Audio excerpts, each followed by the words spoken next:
oyise mu kampeyini yonna naye bw'otuuka ku lunaku olw'okulonda n'omensinga n'otandika okutunulira ballot paper katugambe nti ballot paper eyo olonda kuliko Father Mayanja, kuliko mwami Kalanzi, kuliko mwami Nauba, noga nti Father Mayanja ono yantama awo n'osazaamu mu kifaananyi kye n'otiikinga Kalanzi gw'oyagala. Kati akalulu kafudde munnange, tiikinga mu kabokisi betiiki njagala mwami Kalanzi mu kabokisi ate tokola kanene nnyo bwe kayitamu ne kadde no neeri akalulu koki. Kati leka batunnyonnyole abakugu abasinga otuulize bulungi obudde butono nnyo n'ekijja kutugasa. Thank you. Tweyanza nnyo Katiru administrator. Bakristo baganda bange munegateko twebaze kitaffe atukulembedde mu kitambiro kya misa kino ekitukuvu.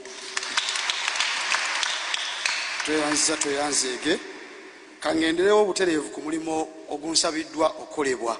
Ogwange gwakulambika na kubaako bitujjukira kumanya ebimu nti mubimanyi.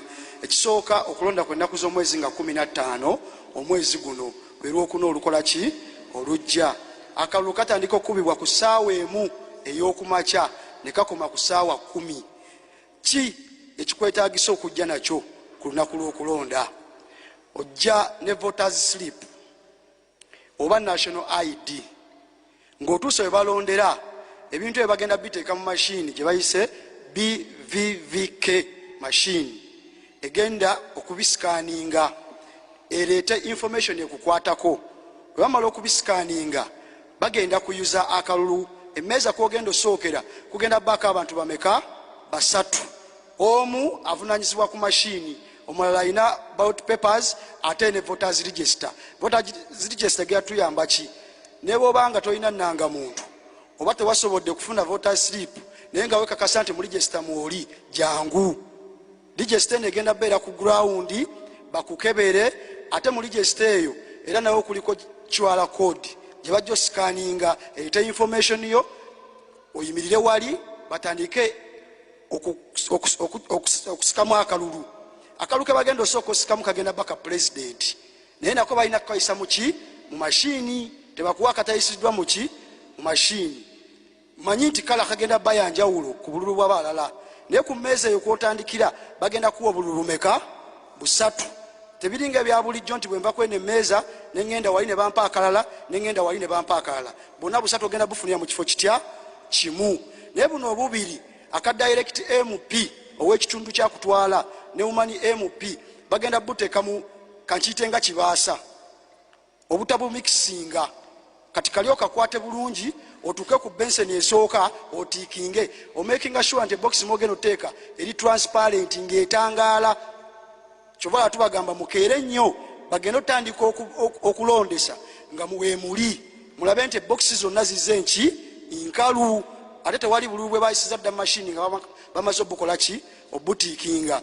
Bw'ova kulonda president emmeeza eddako yeya MP w'ekitundu kyo. Manyi nti abalubaga South mumanyi abeesimbyewo mu kitundu kyammwe. Awo ogenda sangawo ba officer ba electoral commission ku mmeeza eyo naye nga waliwo ne ba agent aba omubaka oyo ababaka babeesimbye mu kitundu ekyo.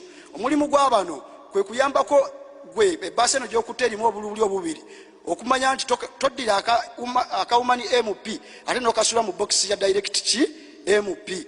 Bajja kuyambako okubwawula then ogende mu baafu eddako otiikinge osulemu akalulu ka Woman aka direct MP bw'omala ogende ku mmeeza esembayo era nawe waliwo aba electoral commission era bajja kulagira kyekimu ogende osule mu box eya Woman MP.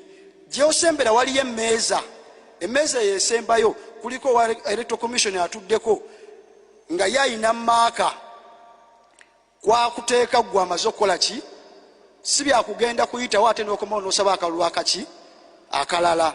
Ntegerekese bulungi obululu bwonna tumanyi bulina okuyita muki mu mashini. Nawe information yo erina okuba nga mashini egikoze eki egirabye.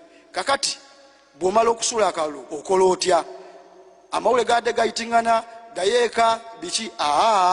Bw'omala okusula akaluluko beera meters 2 okuva wali emmeeza eya presiding chief.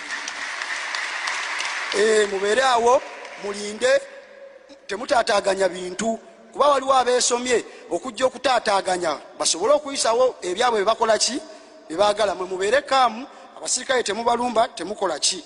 Kakati okulonda kugenda kuba kwa tiiki, amawule gadde gayitingana gayeeka biki. Bw'omala okusuula akaluluko beera meters 2 okuva awali emmeeza eya presiding chief. Mubeere awo mulinde, temutaataaganya bintu, kuba waliwo abeesomye okujja okutaataaganya basobole okuyisawo ebyabwe bebakola ki bebaagala. Mwe mubeere kaamu, abasirikale temubalumba, temukola ki. Kakati okulonda kugenda kuba kwa tiiki 2. Tukozesa ebintu 2, ekinkumu oba tiiki ya peeni.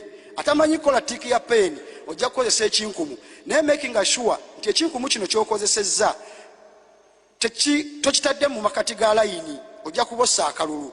Toteekako kingi nnyo, waba onoozinga akapapula tekijja kukwata sayidi yeeno, aye naye bagambe nti ate neeno wakoze eki, wataddeyo ekinkumu. Bw'oba otiikinga, kati kampa example wano, oyinza kubanga onalebo nasolo mwagala nnyo, totiikinga kalulu kuyitamu n'oteekako ne signature nti nze nkulonze, kagenda kuba kakoze eki, kafudde. Tiikinga mpola mpola nga father babagambye mu box muli, tososa muki mu box eyo. Bwe tunaba tumaze okulonda ku ssaawa 10 ze bagenda okuggalawo, tukimanyi bulungi nti omuntu yenna anaaba ku layini ssaawa 10 gwe zinasanga ku layini ajja kukkirizibwa okugenda okulonda. Police constable anaabaawo ajja yimirira emabegawe amukkiriza agende akole ki, alonde. Okulonda okwo nga bamaze time etuuse ey'okubala obululu, obululu buno bajja buyiwa wansi nga tebanatandika bubala, bagenda kudda buyise mu mashiini okutegeera nti obululu buno buki butuufu. Akalulu akatuufu mashini erina okwaka guliini ate nekola sawundi. Ne wali mu kutandika akalulu ke bagenda okuwa kalina okuba nga kakoze eki, nga kayise mashini era ng'eyase guliini. Singa Electoral Commission aba ayuza akalulu mu katabo n'akayuza bubi, akalulu ako tulina okukakapukyalinga. Tebakakuwa genda kulonda kuba kaba konoonese, kuba kayulise buki bubi, bakateeke